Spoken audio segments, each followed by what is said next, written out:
gente tenha esse registro dessa aula aqui. Beleza.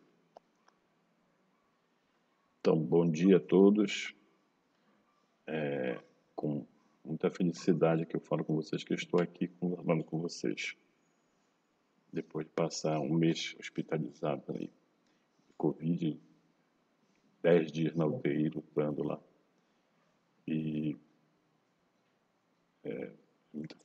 estou muito feliz de estar aqui, voltando a dar aula e conversando com vocês, tá bom? Deixa eu botar aqui o slide aqui.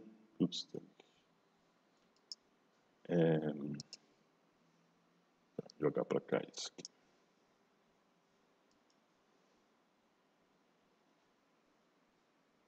Bom, para quem não me conhece, meu nome é Jamer. Eu sou geólogo de formação, mas sempre trabalhei na área de geotecnologia, de cartografia, enfim, sensoriamento remoto. Eu sou especialista em sensoriamento remoto e geoprocessamento. Eu tenho mestrado na área de recursos hídricos, na área de risco, né? E agora estou fazendo doutorado na área de ciências ambientais. Bom, vamos falar aqui um pouco do nosso curso aqui. Eu acho que não sei se vocês viram, mas enfim. Aqui são os dados da nossa disciplina. Infelizmente, a nossa sala vai ser, por enquanto, até todo mundo se vacinar, vai ser a internet, né? Vai ser o ambiente, esse ambiente no Google Meeting. Nossas aulas são na quinta-feira, né? Toda quinta-feira aqui, nesse horário. Não, esse horário é terças e quintas. Não, essa turma de vocês, qual é o horário dela? É quinta hoje e sábado, pela manhã. Ah, tem sábado pela manhã? Ah, porque aqui tá. Eu vou dar uma olhada, porque aqui tá terças e quintas. Eu vou dar uma olhada. Tá bom, então é sábado de manhã, beleza. Eu quero que vocês deem uma olhada aqui, se o nome de vocês está constando aqui na relação, tá? Da turma de vocês. Caso não esteja, vocês vão ter que dar uma verificada lá na coordenação para que coloque o nome de vocês aí, tá bom? Para que a gente consiga fazer o registro de notas, de presença, essas coisas aí, tá? Então essa é a turma 1 e aqui é a turma 2, porque são duas turmas, tá, pessoal? Então a aula é a mesma aula para vocês dois, tá? Para as duas turmas. Então, aqui está o pessoal da turma 2.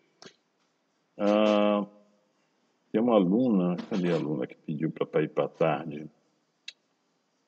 Ai, caramba. A Danúbia. Tá, a Danúbia que está fazendo à noite.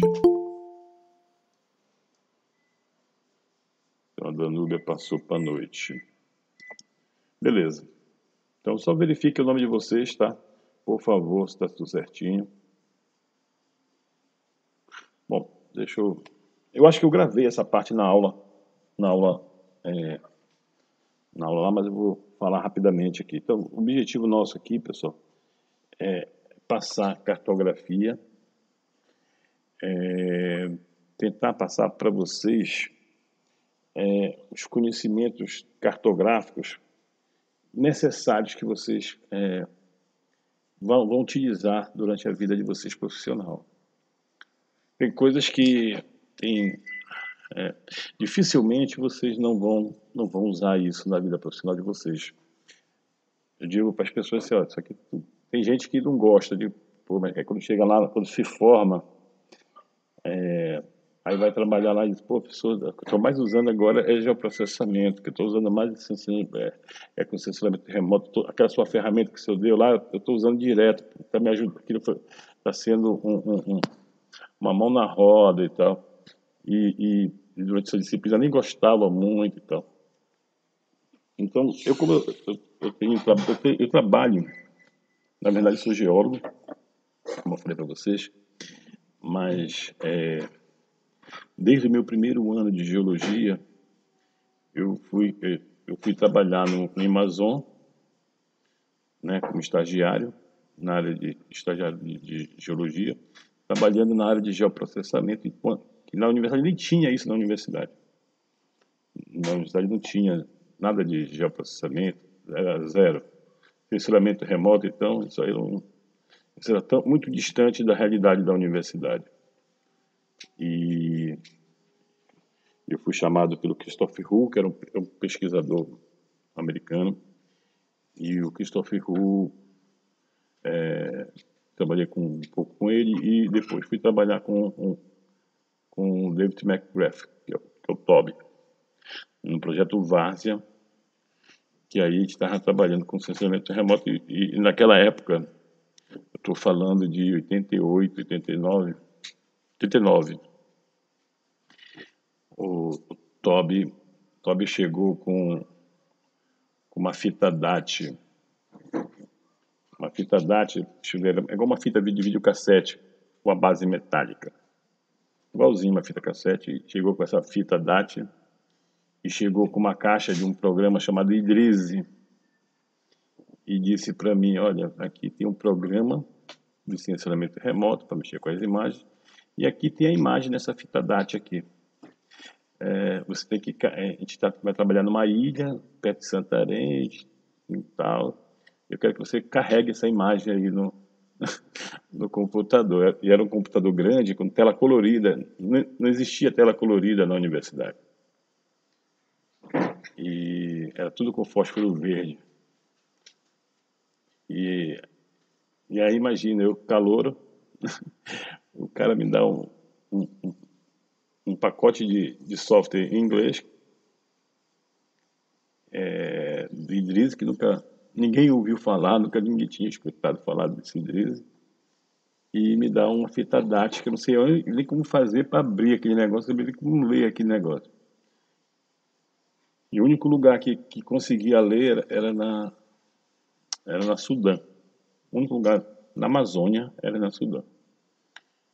E aí eu fui na Sudã marcar um horário para ler aquela fita DAT, aquela imagem da fita DAT, para ler. Aí a mulher lá, a moça, ela disse lá, olha, você vai ter que trazer uns 50 disquetes para gravar essa imagem para você levar daqui. E aí eu comprei 5 caixas de disquete e fui lá gravar essa imagem lá de Santarém.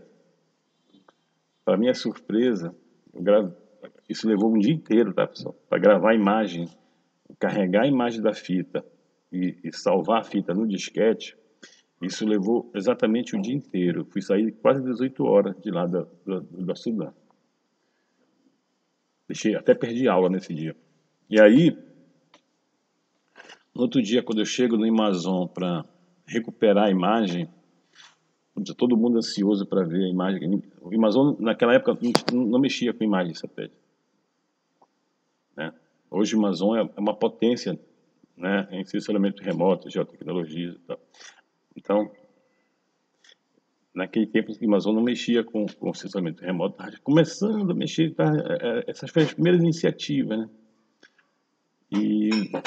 E aí eu peguei, ansioso, sabe, o Carlos, e carregar a imagem, e a gente foi descompactar os 50 lá, na verdade não era 50, era 40 e pouco, 47 disquetes. Quando chegou no 32º, deu pau o disquete, o 32º não estava funcionando. E aí eu tive que voltar na Sudã, perder o dia inteiro para gravar novamente, fazer o mesmo procedimento e torcer para que nenhum disquete desse pau. E aí funcionou no outro dia. Então, e hoje vocês têm uma outra realidade, sabe?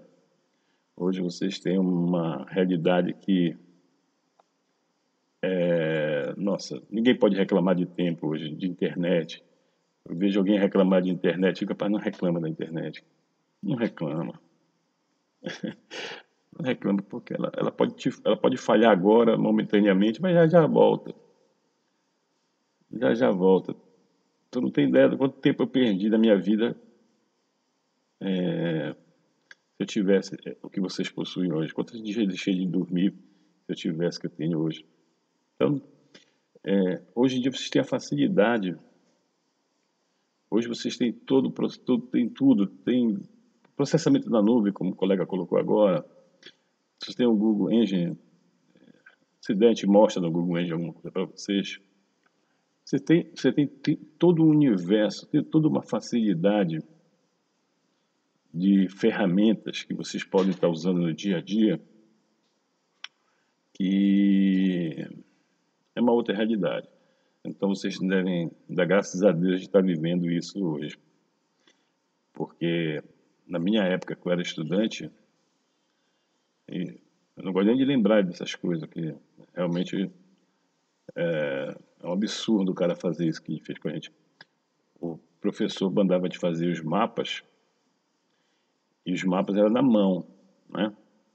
Você tinha que fazer tudo na mão, os mapas. E qual era o problema? O problema é que nos mapas, aquelas letrinhas que estão no mapa, elas são feitas com normógrafo.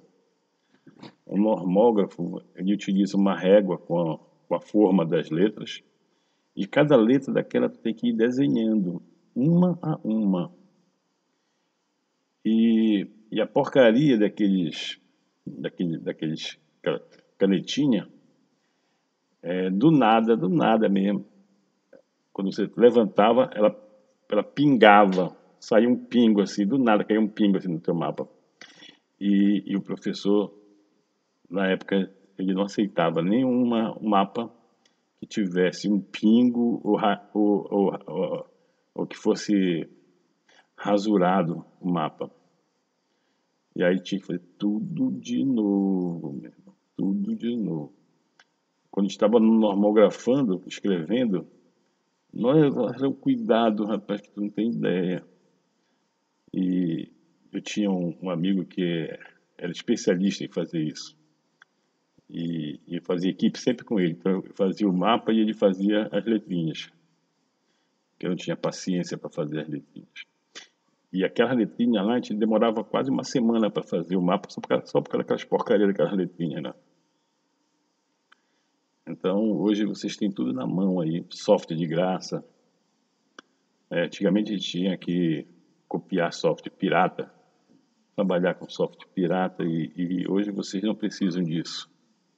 A gente pode trabalhar na nuvem, a gente pode trabalhar com software desktop nos computadores de vocês, gratuitos e bons. Não ficam nada a dever os melhores softwares do mercado, como da área de geoprocessamento, como ArcGIS. A gente tem o QGIS, que eu digo, nessa época que eu me formei, eu era consultor, eu era representante da Ensry aqui na Amazônia, Norte e Nordeste praticamente. A gente dava curso por toda essa região. E as pessoas contratavam a GEMP, que era a representante no Brasil, e a GEMP contratava a gente para dar os treinamentos. E depois que eu comecei, eu fui muito resistente em querer sair do ArcGIS, né? Porque era uma coisa que eu dominava, né? Que eu domino um pouco, né, hoje em dia. E que,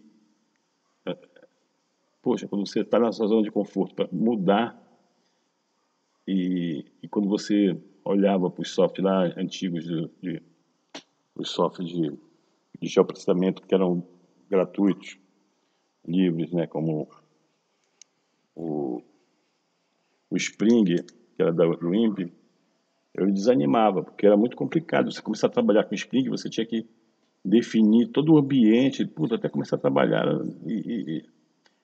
O Spring é um software bom, muito bom, mas ele é um pé duro, né, que te chama de pé duro, que é mais trabalhoso, esses softwares, assim.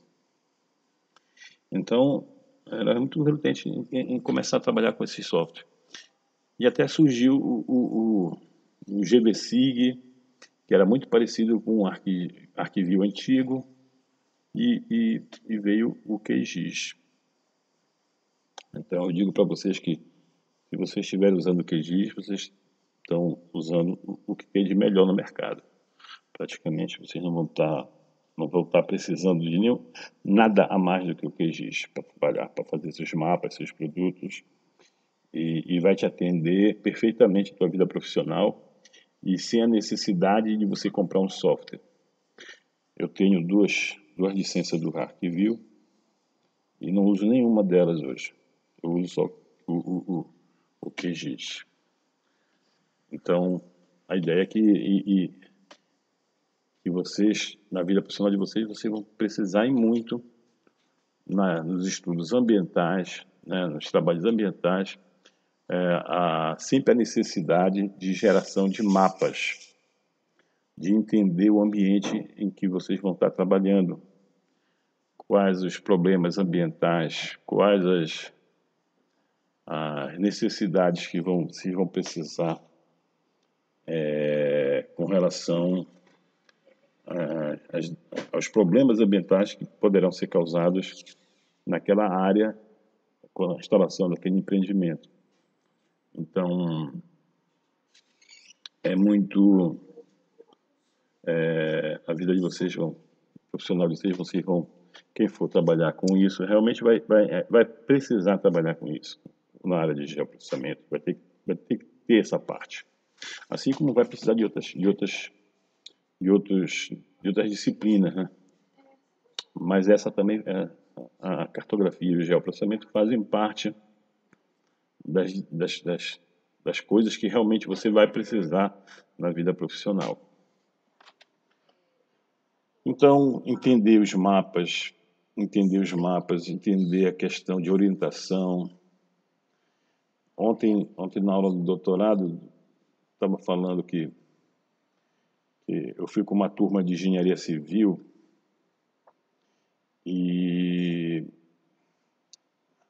a gente foi para o campo. E aí, essa turma aí, eu larguei no campo e digo, olha, vocês vão ter que procurar onde tem água aqui. Então, vocês vão procurar onde tem água aqui e tal, e mapear as nascentes, todas as nascentes aqui dessa área. E aí os caras desceram do campo e foram para áreas mais altas da área que estava trabalhando. Aí eu fiquei olhando, porque esses caras são doidos, estão indo para a área mais alta. Enfim. O entendimento da topografia, se você sabe que os rios, né, vão estar sempre na porção mais baixa, você teria que começar a mapear o rio e acompanhar ele até as nascentes, era mais fácil. E aí eu deixei eles ficarem perdidos, subindo lá no morro, lá no negócio lá. Eles foram muito afoitos, né? Foram correndo com o GPS lá, doido para pegar a nascente. E perderam um certo tempo caminhando em direção da parte alta, que não era necessário. Quando eles voltaram, eles disseram, tem que pegar a parte mais baixa. Né? Então, a prática é importante. É uma coisa, uma realidade que você está vendo aqui, outra realidade é no campo. Infelizmente, eu não sei se vai ser possível, eu acho que não, da gente ter o trabalho de campo neste momento, né, de pandemia. O momento está complicadíssimo. Essa disciplina aqui não é, mas a de campo 1, por exemplo, que vocês vão fazer daqui a um certo tempo, a gente vai tentar fazer essa prática, tá? Mostrar para vocês isso no campo. Então, a disciplina tem esse caráter de mostrar para vocês a questão de orientação, mostrar o sistema de coordenadas, legenda, escala, questão de curva de nível, projeção, elaboração de mapas e cartas, enfim. Essa aqui o nosso objetivo, a nossa ementa é essa, a gente vai tentar abordar todos esses tópicos aqui. Tá? Com relação à prova, a gente vai ter um NAP 1, NAP 2, a questão da segunda chamada vocês vão ter que seguir o que diz o protocolo da UFRA, tá? Entrada lá no protocolo. Lembrando que, se não me engano, são até 3 dias do dia da prova. Não percam isso.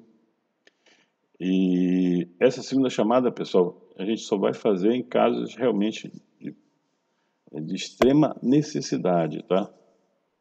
Então, no caso de doença, caso de falecimento, enfim, é só nesses casos que a gente abre a segunda chamada. Porque, na verdade, com o novo regulamento da UFRA, ela criou a prova substitutiva. Então, a prova substitutiva, ela tem esse caráter de ou substituir uma nota que você deixou de fazer, uma prova que você deixou de fazer, ou ela vai substituir a menor nota entre os dois NAPs. Então, essa é o caráter da prova substitutiva. E isso está mudando, vão até tirar ela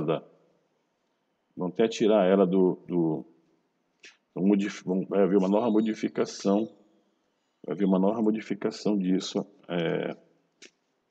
já estão planejando já isso. Uma outra coisa, a gente não vai ter controle de frequência durante as aulas remotas, tá? Durante as aulas remotas eu não vou cobrar a frequência de vocês. Basta você fazer a prova ou os exercícios. Se aparecer uma vez aqui, eu considero que veio para minhas aulas, tá? Então não tem como eu controlar, porque as aulas remotas você pode assistir a qualquer horário, independe do horário da minha aula.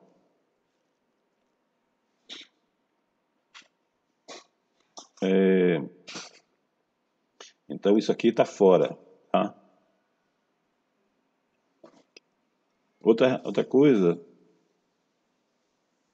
é a média final 1, depois que você fizer o NAP 1, NAP 2 e a substitutiva, depois que a substitutiva entrou nessa história aqui, você vai ter 2 notas do NAP 1 e NAP 2. Então você divide por 2, você vai ter uma média. E se essa média for igual ou maior a 6, você está aprovado. Se for maior ou igual, se for entre 4 e 6, você vai para a NAF. E se for menos de 4, você está reprovado direto. Bom,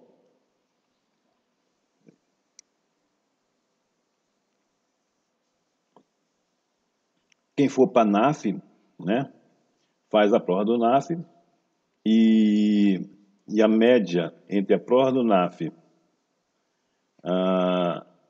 e a média dos 2 NAPs, isso aqui vai ter que ser maior ou igual a 6. Caso contrário, está reprovado. Isso segue a resolução 243, tá? Bom, e aí a gente precisa definir as provas, tá? Então deixa eu olhar aqui o calendário aqui.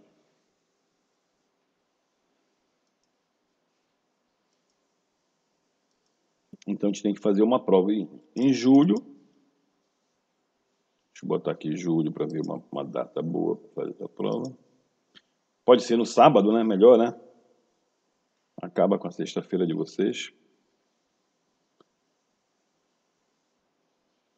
Pode ser 3 e 10. Qual a data? Vou botar no dia 10. Tá? Então aqui vai ser dia 10 de julho. E a outra data, 8/8, vamos ver aqui que dia, uma data próxima de agosto.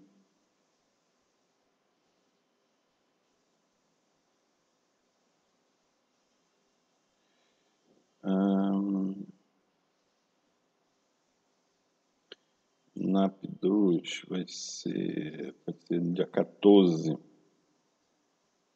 Ou no dia 7, né? Vou botar dia 7.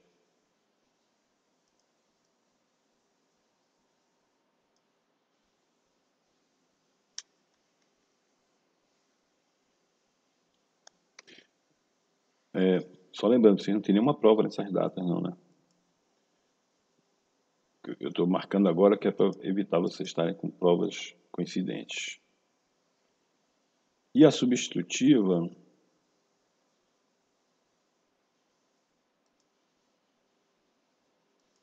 esse semestre vai até que dia, pessoal? Acho que é até final de agosto, professor. Até o final de agosto, né?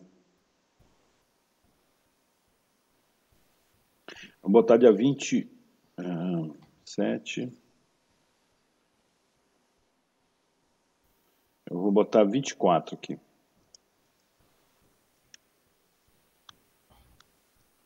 24/8. Pronto, e o NAF vai ser na semana do NAF, e aí no dia a gente vai definir a data do NAF, tá bom? Aí fica sem a data do NAF.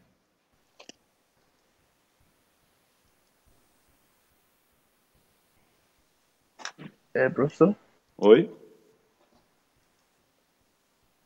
Porque eu vi no Cigarro mais cedo que os dias que teria aula sábado era até maio que ia ter. Aí, por conta do que aconteceu, o senhor vai levar até o final do semestre das aulas no sábado ou não? Olha, não há, no sábado, eu vou fazer todas as minhas aulas assíncronas no sábado. Então vocês ficam, assim, no sábado todo mundo está livre, porque a aula vai ser gravada, entendeu? E aí vocês podem assistir a hora que vocês quiserem, tá? Ok, professor.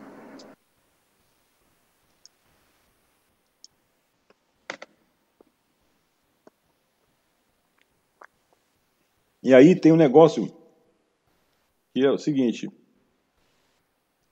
a gente tem a prova, essa prova ela vale 50%, e os outros 50% é a média das notas dos testes ou trabalhos que eu passar para vocês, tá? Então, no NAP 1, passei 2 testes, então a nota dos 2 testes vale 5.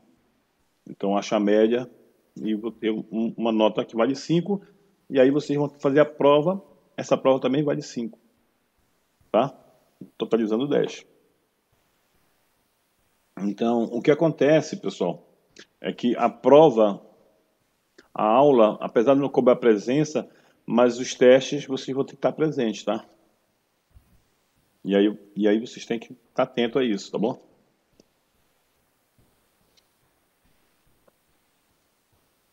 Tem que fazer os testes.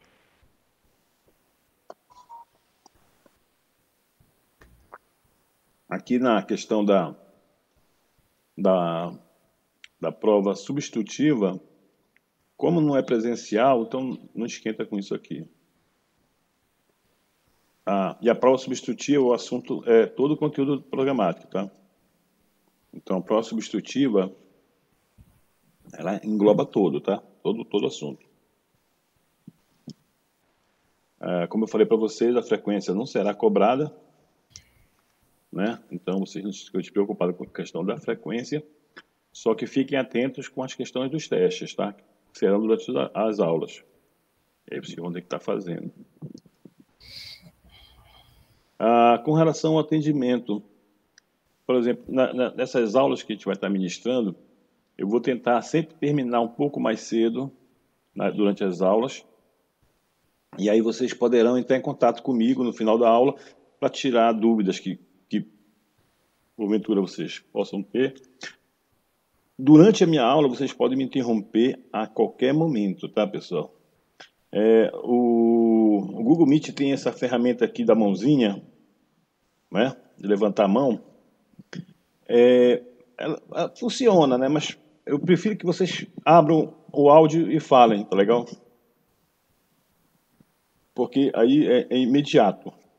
Porque você levanta a mãozinha, às vezes eu não estou sabendo o que é. Às vezes até me atrapalha, porque eu penso que alguém quer entrar aqui na sala.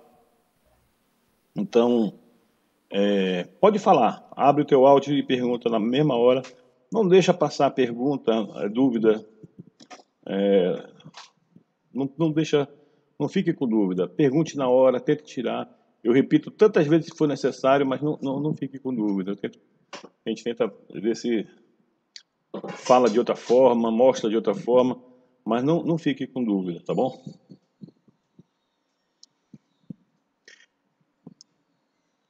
Bom, com relação ao trabalho, eu peço para vocês também tomarem cuidado com questão de plágio, tá legal? Não copiar trabalho da internet, não copiar parágrafos, páginas, entendeu? O cara dura, copia todo o trabalho e só faz mudar o nome dele.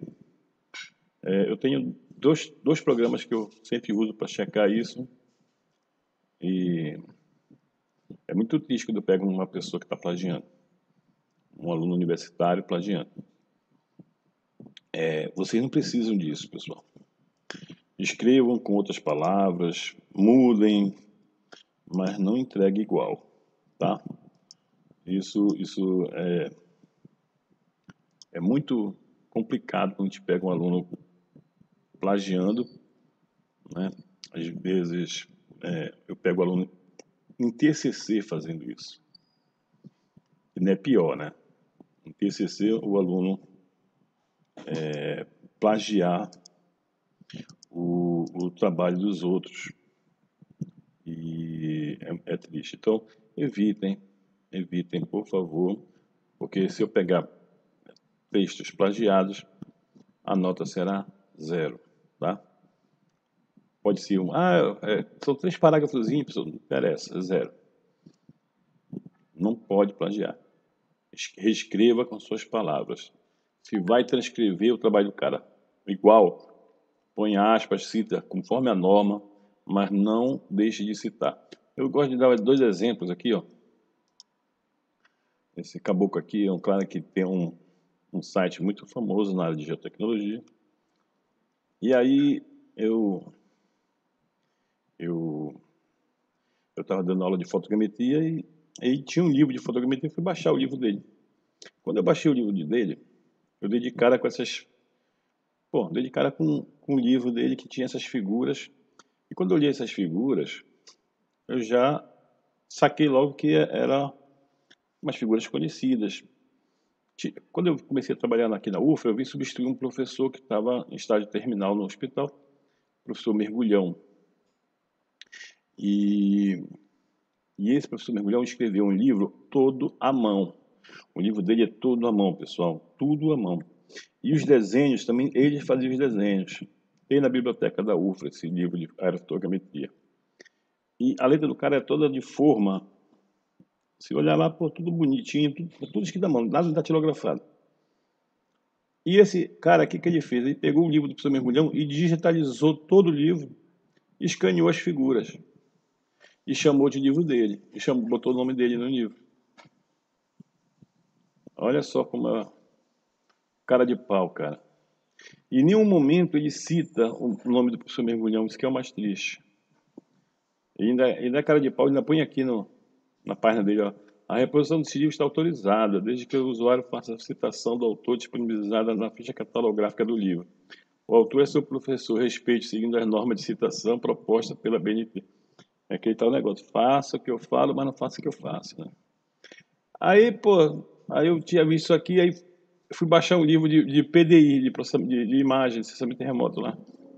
Aí me deparei com a minha apostila, ele plagiou minha apostila também, esse animal, cara. Aí acessei ele no Facebook, fui esculhambar com ele me bloqueou. Filha da mãe, dá vontade de processar esse animal. Bom, mas para nossas aulas, a gente vai usar essas 3 referências, tá? Noções básicas de cartografia, de 99, tá lá, tá aqui o link, vocês podem baixar aqui ou podem baixar,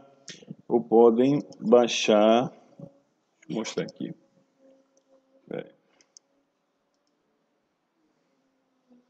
Cadê o bicho? Tá. Ou vocês podem baixar aqui, ó, Noções Básicas de Cartografia, Curso de Cartografia Moderna, Círio de Oliveira, e Noções Básicas para Bases Operacionais, tá aqui. Tá? Que são, acho que, não sei se é o link. Os links estão aqui no SIGA-A. Então, são esses 3 materiais que estão disponíveis para vocês lá, tá bom? Tem outras referências, mas é a nível mais de para quem quiser ver mais coisas, né? Tem referências que estão na biblioteca, mas como a gente não tem acesso à biblioteca, então vamos usar essas referências digitais mesmo, que são boas. Aliás, esse livro do Ciro é um dos melhores que eu já li. Esse aqui é boa também. Então, está bem servido de livro, não tem problema nenhum.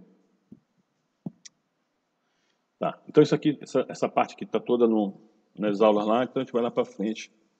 Deixa eu passar aqui para frente.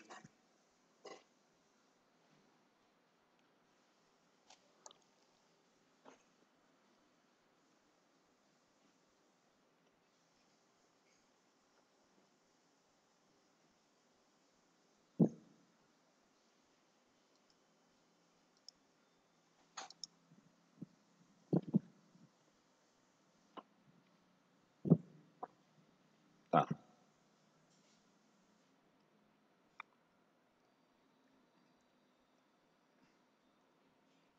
Deixa eu ver, a gente parou aqui.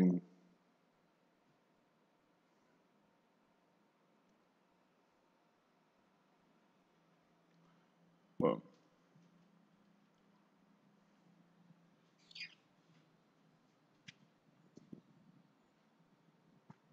Eu não me lembro de... Bom, acho que eu falei isso aqui. Acho que eu não me lembro de ter passado por isso aqui com vocês.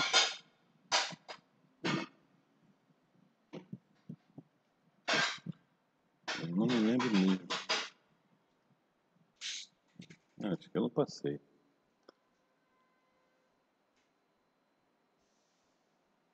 Ah, tá. Então a gente parou aqui, ó. Na aula passada a gente estava falando desse Aristóteles de Cirene. Esse Aristóteles de Cirene, ele era o cara que tomava conta da biblioteca de Alexandria. E aí te mostrou para vocês aí na aula passada a forma como ele calculou a circunferência da Terra, né? Então ele viu que em Siena um poço era iluminado pelo Sol diretamente ao fundo do Sol, enquanto que no mesmo horário lá em Alexandria um obelisco, né, uma vareta, um obelisco, gerava uma sombra. Se a Terra fosse plana, como esse raio do Sol eles estão muito distantes da Terra, então eles chegam paralelamente na Terra. Então os raios do Sol eles chegam paralelos. Se a Terra fosse plana, como muitas pessoas hoje ainda acreditam que seja plana a Terra, né? Se ela fosse plana, o que aconteceria? O horário de meio-dia, tanto faz estar em Siene quanto estar em Alexandria, se a Terra fosse plana, a iluminação do obelisco tinha que ser a mesma do poço, ou seja, a sombra do obelisco tinha que ser projetada na base do obelisco, assim como foi aqui a iluminação do poço, que os raios iluminaram o fundo do poço diretamente. Então, como a Terra não é plana, então esse raio do Sol, quando atinge o obelisco, como ela está localizada, a Terra, ela, né, é curva, então a posição do obelisco não está paralela ao raio do Sol. Então ele vai gerar uma sombra. E existe uma regra na geometria que os matemáticos já tinham proposto aqui, que esse ângulo aqui da sombra seria o mesmo ângulo, né, entre o obelisco e o poço. Se você projetar esse obelisco, ele vai passar no centro da Terra. Se você projetar uma linha imaginária passando pelo poço, indo direto, ele também vai passar no centro da Terra. Então você tem o centro da Terra e você tem o ângulo entre os dois, entre o poço e o obelisco. E esse ângulo aqui, o que diz aqui o cálculo, deixa eu mostrar aqui na outra figura aqui. Diz o seguinte, que este ângulo aqui é igual, se você tem duas retas paralelas, né, cortadas por uma linha transversal que atravessa as duas linhas. Então, as propriedades são: esse ângulo aqui é igual a este aqui é igual a este é igual a este é igual a esse. Então, se você tem um ângulo da sombra, é o mesmo ângulo entre o obelisco e o poço. Imagina que o poço está aqui, está projetado por cima da Terra. E aí você tem a sombra, né? Você tem a sombra e aí você tem a projeção do obelisco até o centro da Terra. Então, este ângulo, o G, é igual ao C. Então, já que esse ângulo aqui é igual a esse, então ele já sabia que este ângulo aqui era igual ao ângulo formado entre o obelisco e o poço. Pois bem, então ele sabia que isso aqui era 7 graus e 12 minutos. Se eu pegar 7 graus e 12 minutos, é o mesmo que 360 dividido por 50. Tá? Então, 7 graus e 12 minutos é como se fosse 1 sobre 50. Ou seja, se eu pegar 360 e dividir por 50, vai ser igual a 7 graus e 12 minutos. Eu poderia fazer de outra forma, eu vou mostrar como eu fiz de outra forma aqui. Se 750, ou se 1 dividido por 50, ou seja, se esses 7 graus e 12 minutos é 1/5, 1 sobre 50, se eu multiplicar, se eu multiplicar essa distância aqui, esse ângulo aqui de 7 graus, vezes 50 vezes, eu vou ter a circunferência da Terra. Pois bem, ele tinha o ângulo, mas não tinha a distância. Então ele contratou um cidadão lá para caminhar de Alexandria até Siena. Ele calculou e achou a quantidades. Naquela época ele media em estádia. Uma estádia media 185 metros, que era o valor de um comprimento de um coliseu. E ele calculou a distância de Alexandria para Siena como 5.000 estádios. Estádia é um, estádio é o plural. Então, são 5.000 estádios. Então, 5.000 estádios, se você multiplicar por 50, tá? Só que tem um detalhe, né? Então, se multiplicar por 50, vai dar o valor de 360 graus, né? Que é o valor medido aí do cara lá. Então, se você vou pegar aqui a calculadora aqui, vou mostrar para vocês. Então, se eu multiplicar 5.000 vezes 185,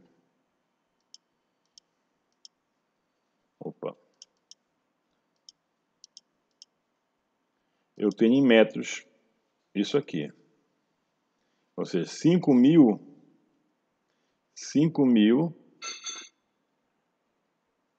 é igual a 925 mil metros.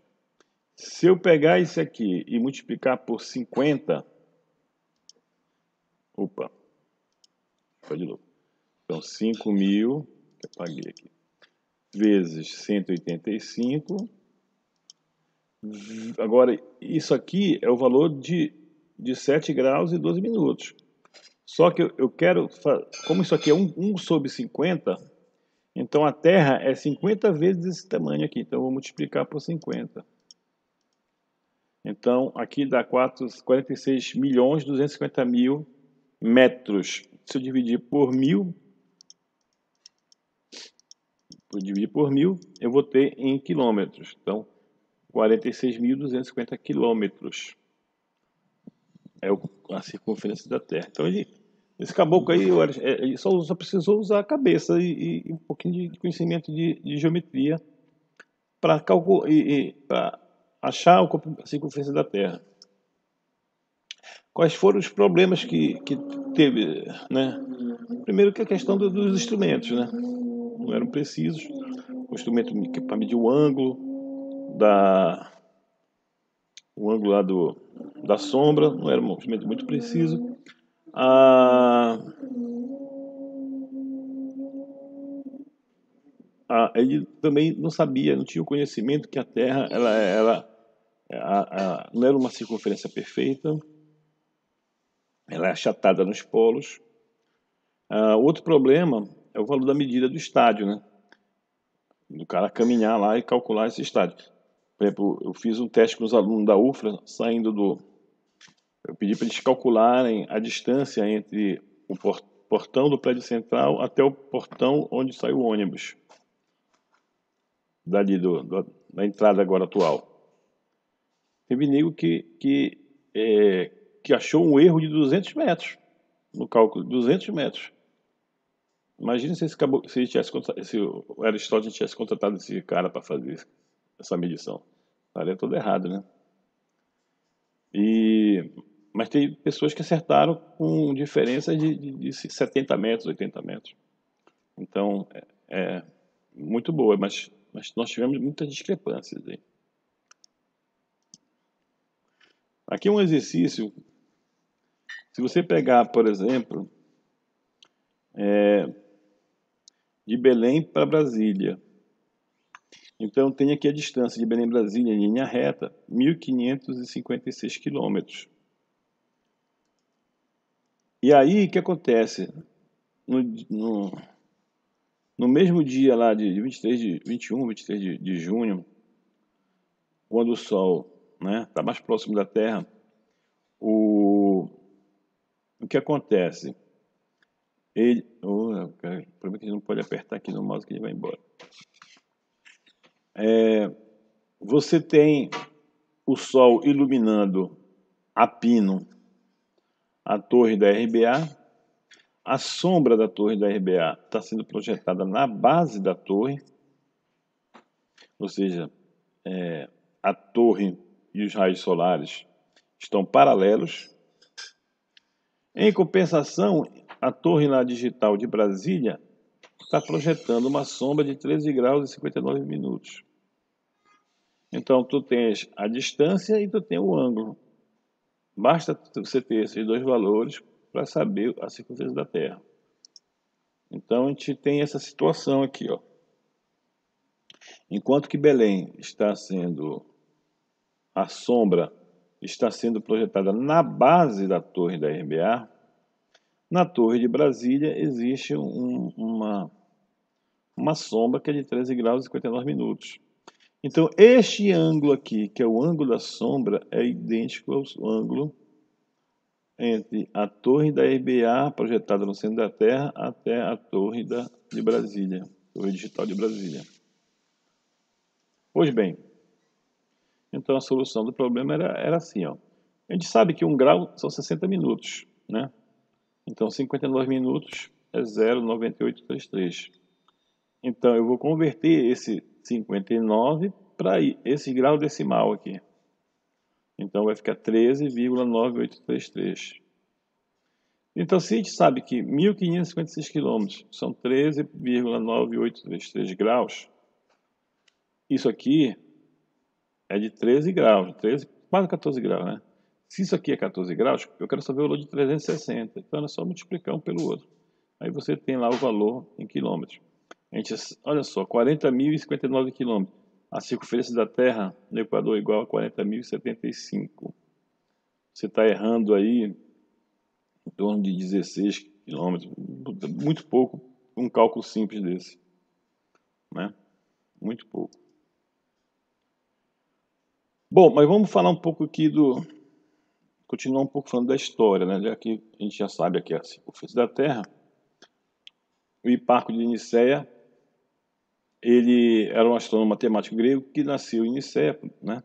E viveu em Alexandria, porque naquela época Alexandria era Rava na época, né? Era o Vale do Silício, né? Antigamente, né? Então, se alguém quisesse ter conhecimento, fosse querer, né, trabalhar com ciência, Alexandria era o que existia de melhor. Né?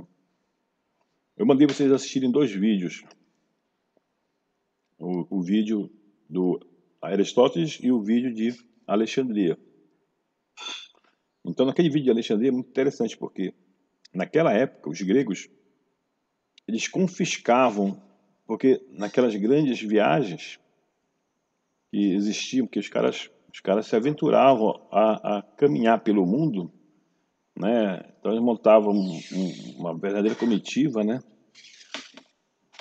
De gente para explorar o mundo, principalmente atrás de pedras preciosas, que eram muito requisitadas, né? Muito caras.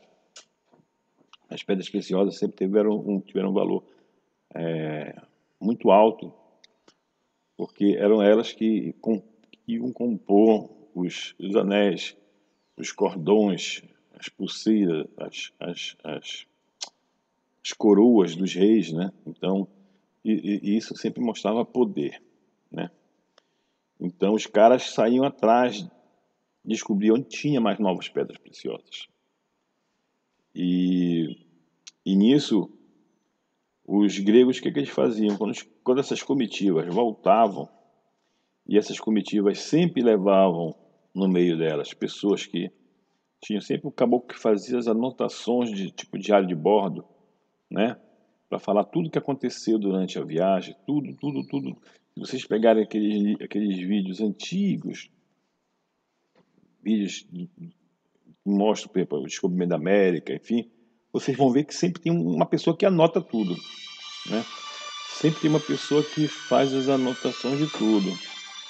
E então, quando essas pessoas retornavam, né, para os seus países, para suas cidades, os gregos sempre tinham umas pessoas, uns fiscais lá que confiscavam essas anotações, e essas anotações eram levadas lá para a biblioteca de Alexandria e eram repassadas por um pergaminho, e depois os caras devolviam essas anotações para os seus donos. Mas tudo, esse conhecimento todo ficava lá na biblioteca de Alexandria. Bom, e o Hiparco criou o sistema de coordenadas geográficas e de latitude e longitude. Também introduziu a graça da divisão do círculo em 360 graus. Entre outras coisas que ele fez, né? Mas o importante é isso, ó. Ele criou o sistema de coordenadas geográficas de latitude e longitude, né? E que isso, quando o Marino de Tiro, com base nessas coordenadas, ele conseguiu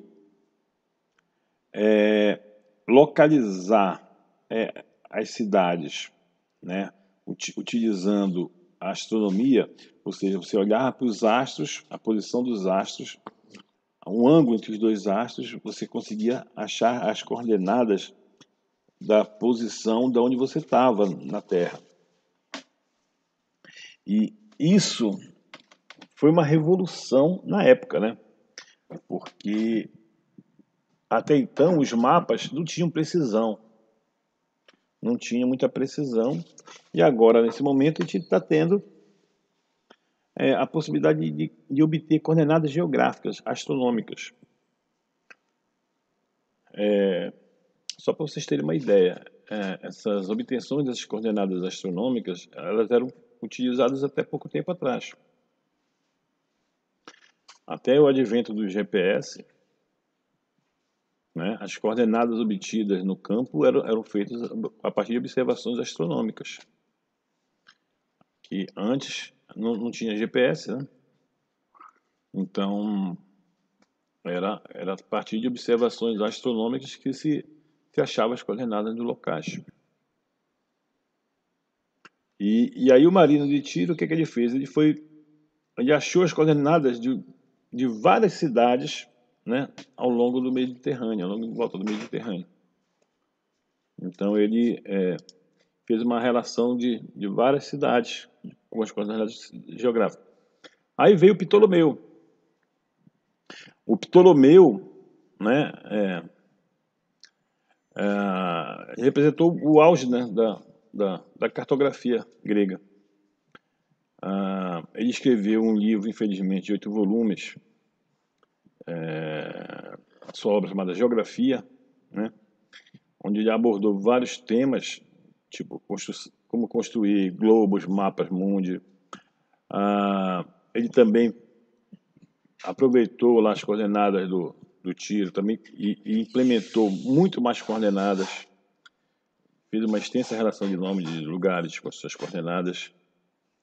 Ele fez os estudos dos princípios cartográficos da geografia, matemática, das projeções cartográficas pelos métodos de observações astronômicas, enfim. Ele acabou implementando isso na forma de criação de um mapa mundi, que é o nosso primeiro mapa, o primeiro atlas universal, composto por 26 mapas temáticos.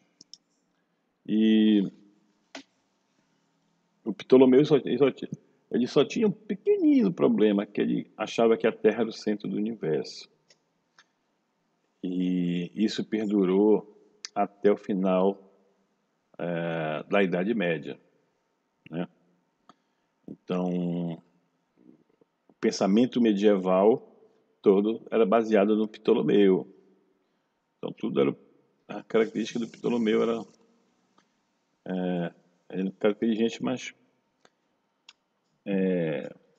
achava que a Terra era o centro do universo. Então, ele criou um mapa mundi, né, o norte da África, a Ásia, aqui é a Itália, olha. Eu acho que é a Itália, né? Aqui é a bota da Itália. Não, aqui é que é a Itália.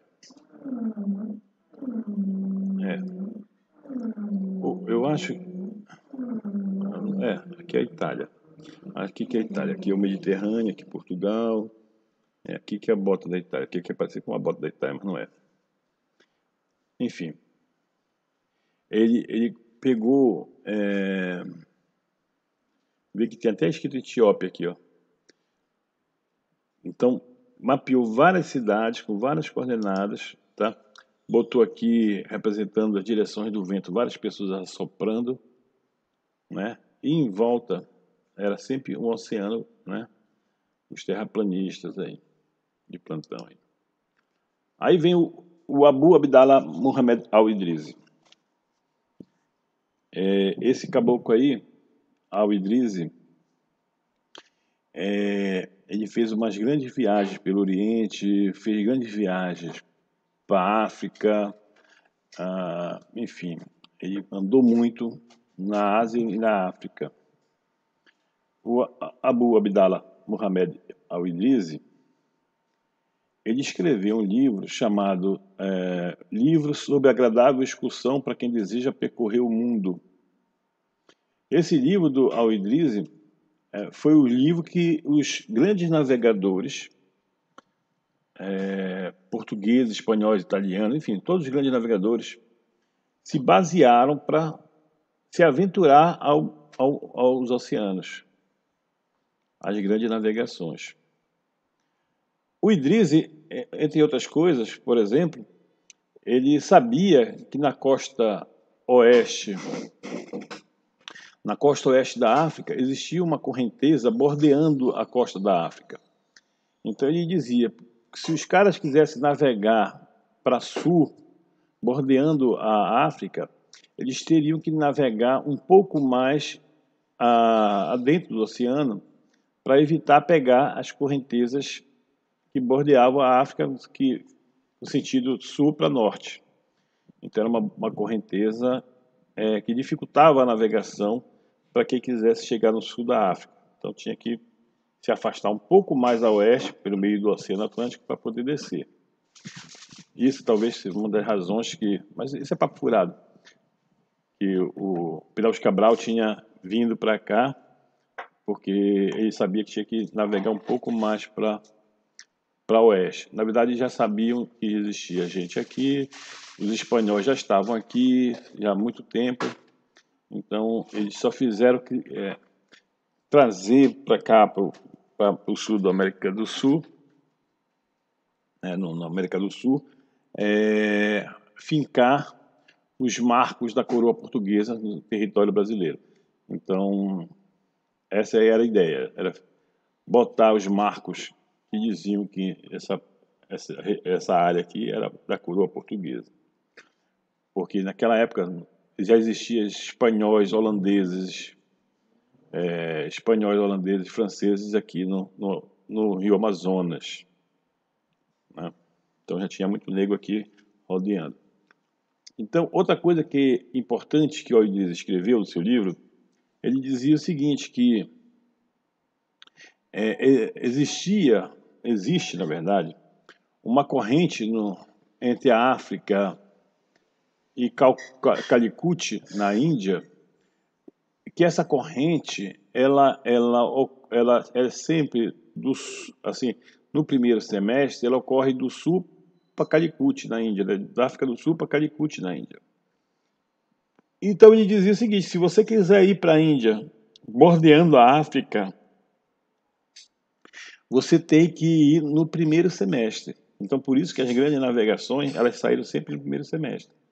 Para aproveitar, chegar no contorno da África, ainda no primeiro semestre, para poder pegar essa correnteza com direção à Índia, Calicut.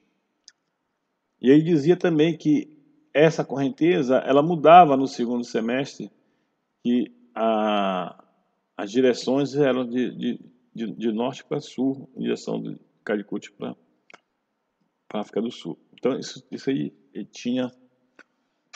estava contido no livro dele lá. E outras ferramentas de localização, por estrelas e tal. Com base na bússola, enfim, tinham várias dicas para os grandes navegadores. Aí eu quero chamar também um pouco da história, a história de Zheng He. Zheng He, ele era uma figura que ele era um protegido do imperador chinês. Tem um nome que Eunuco. Então eu fui ver o que era esse eunuco, né? Então ele, na verdade, era um cara que o mandava, ele era tipo um sacerdote, só que ele tinha sido, como é que eu posso dizer? Foram retirados, acho que, os testículos dele, sei lá, alguma coisa assim nesse sentido. Ele não podia, como o rei tinha um harém, ele não podia mexer com as mulheres do harém do imperador lá.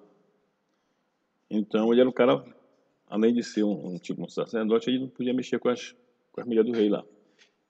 E quando ele ficou mais velho, ele foi designado a mexer com a marinha chinesa, né, para controlar a marinha chinesa.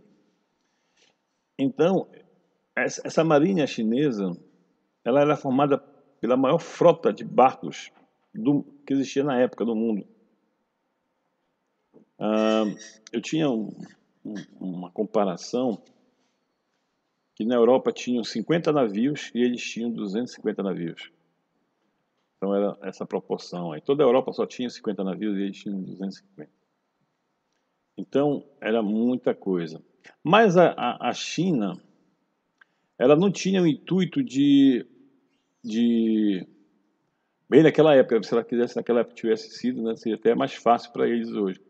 Mas eles não tinham o intuito de ocupar, de criar, porque a China era grande demais, né?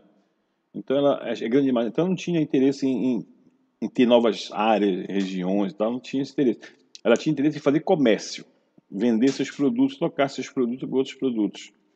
Então essa frota desses navios, elas carregavam mais de 100 toneladas de mercadorias, tipo com laca, com porcelana, com seda, enfim, material produzido pelos chineses, né? Imagina se naquela época tivesse, né? Esses produtos.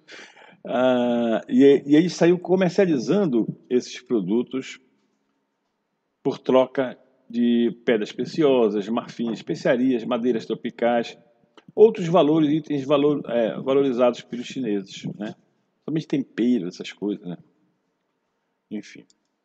Aí você tem uma comparação entre o navio chinês e a caravela que veio para o Brasil. A disparidade era muito grande, né? Entre o tamanho das duas embarcações.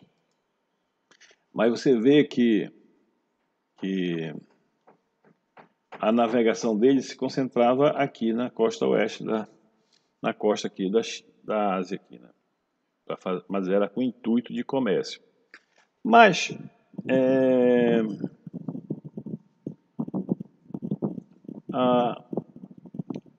quero chamar a atenção que esse período de navegação, que eram 100 anos antes do descobrimento, a gente está falando de 1400 a 1405 a 1433,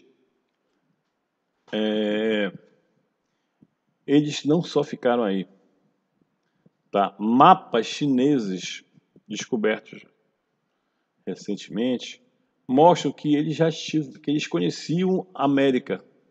Eles tinham todo o contorno da América do Norte, da América do Sul, tinham tudo, a África, até a costa da África e da Europa, eles tinham mapeado.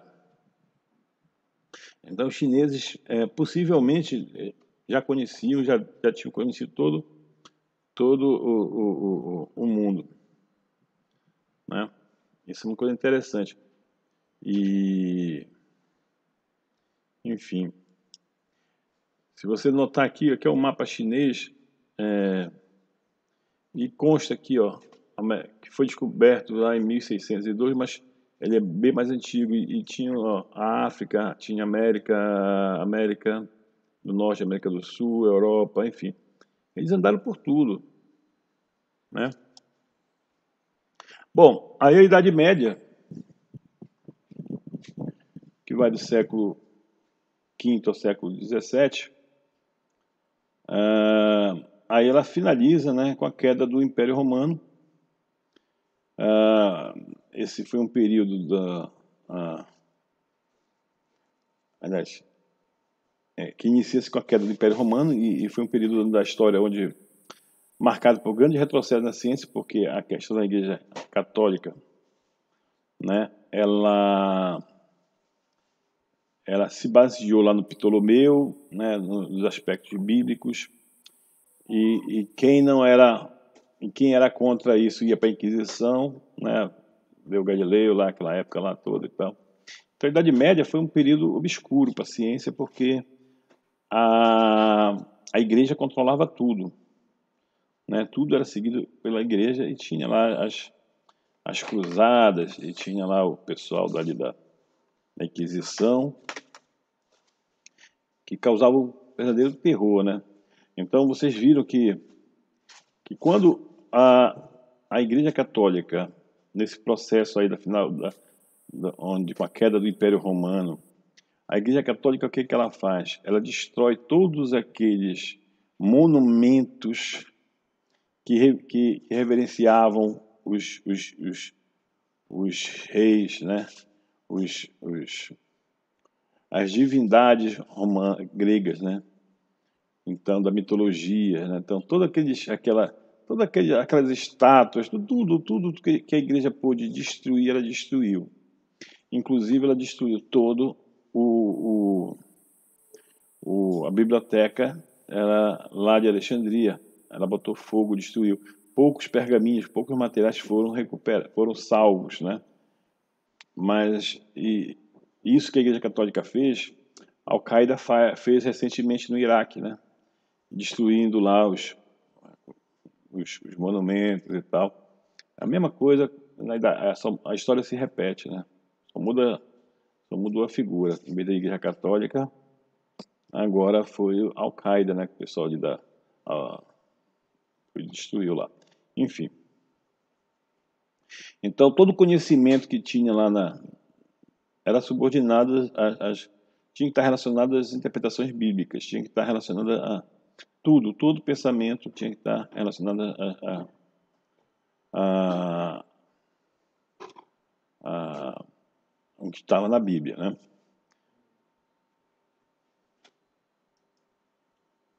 Então, nessa época, os mapas da Idade Média, né, eram mapas circulares chamados Orbis Terrarum.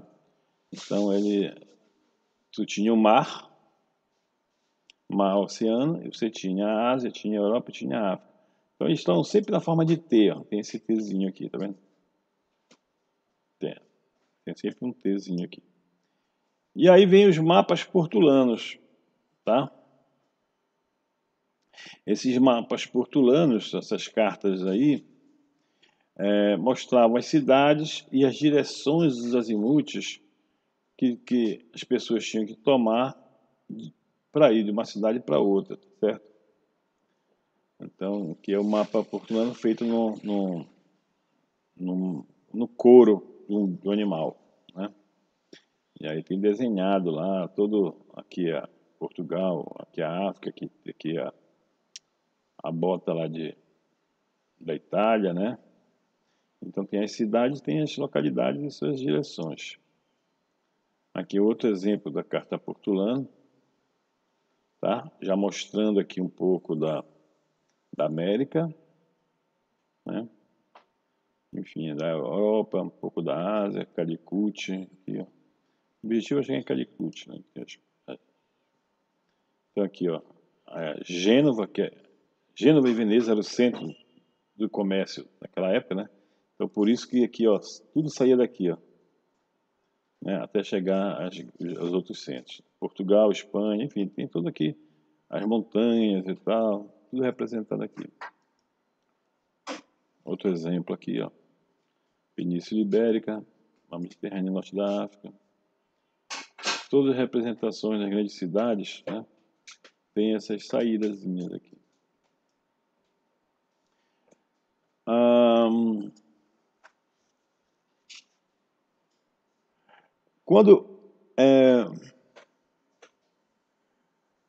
Em 1442, surge a necessidade de registrar os territórios da costa atlântica da África, que foram alguns descobertos pelos navegadores portugueses. Essas cartas portulanas foi possível após a vinda do mestre chamado Jacome de Maiorca para se familiarizar os cartógrafos portugueses com as técnicas adotadas pela escola lá italiana, né? Então, quando em 1452 chegou esse caboclo lá em Portugal, ajudou e muito as grandes navegações, tá? Porque aí, a partir daí, os portugueses começaram a se aventurar mais e mais, né? Sabendo. E é engraçado porque quando descobriram a América, os portugueses sabiam que os espanhóis tinham descoberto os terrenos portugueses. E aí por isso que Colombo teve tem uma história aí de Colombo. Quando Colombo tinha pedido para o rei de Portugal para fazer essa viagem por Portugal. E o rei de Portugal não financiou a viagem de Colombo e ele foi para a Espanha. E aí o rei da Espanha financiou a viagem do Colombo. Quando ele retornou, ele descobriu a América, quando ele retornou para a Europa, ele parou em Portugal para mostrar para o rei de Portugal que a burrice que ele fez de não ter apoiado ele. Mas aí os cartógrafos portugueses, quando ele perguntava para ele, onde foi, mostra aqui e tal, e aí quando ele começou a falar, os caras, não, isso foi, se você navegou para sul, tantos dias, tal, você estava em terrenos espanhóis, portugueses, não espanhóis. E aí aí ele foi para a Espanha e a coroa portuguesa mandou uns espiões lá para ver o que ele ia falar. E a coroa portuguesa sabia que ele tinha descoberto a América não no território espanhol, e sim no território português. Mas enfim.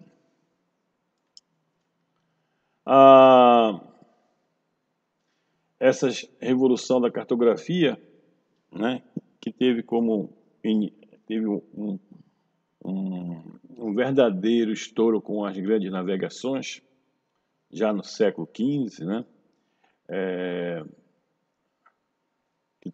Ela teve, primeiro, essa epopeia desse descobrimento português, na verdade, era mais um fruto comercial de ir atrás das especiarias, dos temperos, né? Das coisas, tempero, nas ervas, nas questões de cheiro, né? Dos aromas, enfim, essas coisas aromáticas.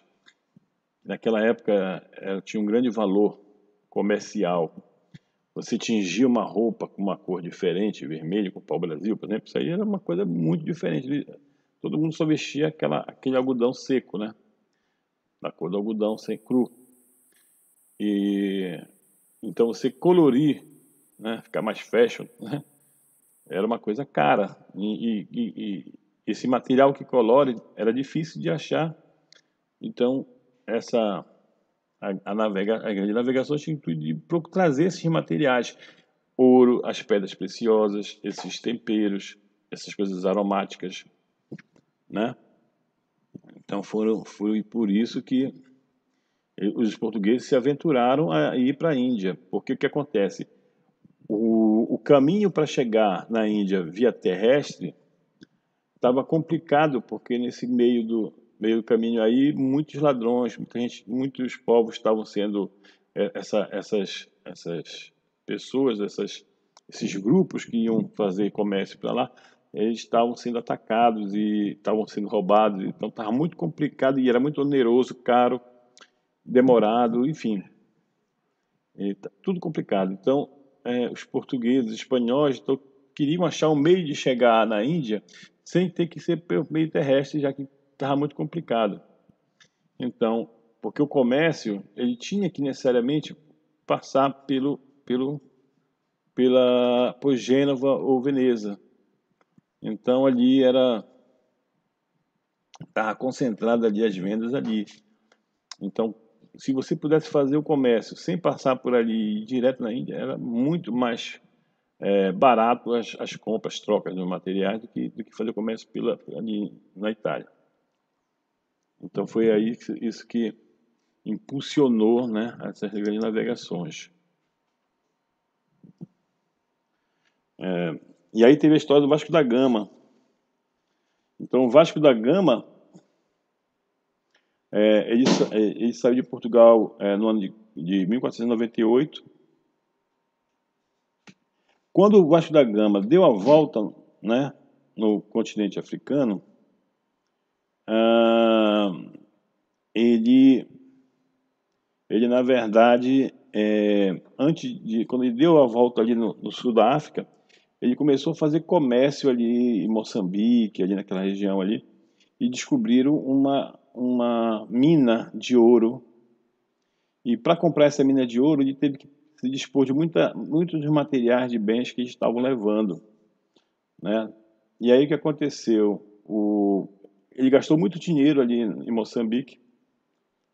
Quando ele chegou em Calicut, na Índia, ele não conseguiu, ele foi até humilhado, dizem nos livros que ele foi humilhado por não ter muito dinheiro, por não mostrar riqueza, né? Porque ele tinha que mostrar riqueza lá na Índia.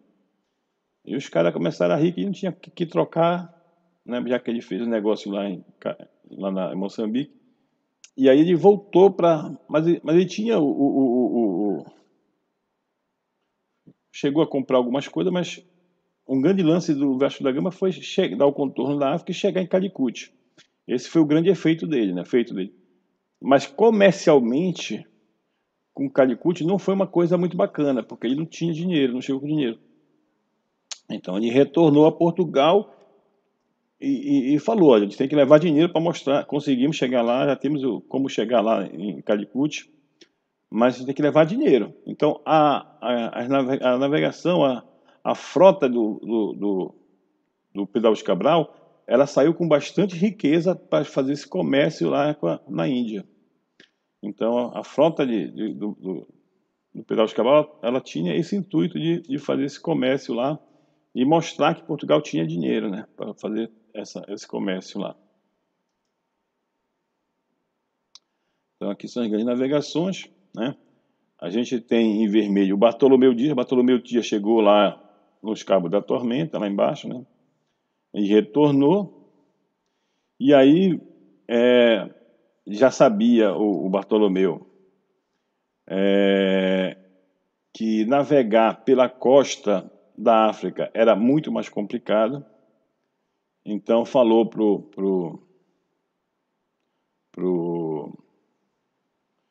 lá em Portugal que os navios teriam que ir mais a oeste para evitar essas correntes que subiam contornando a África.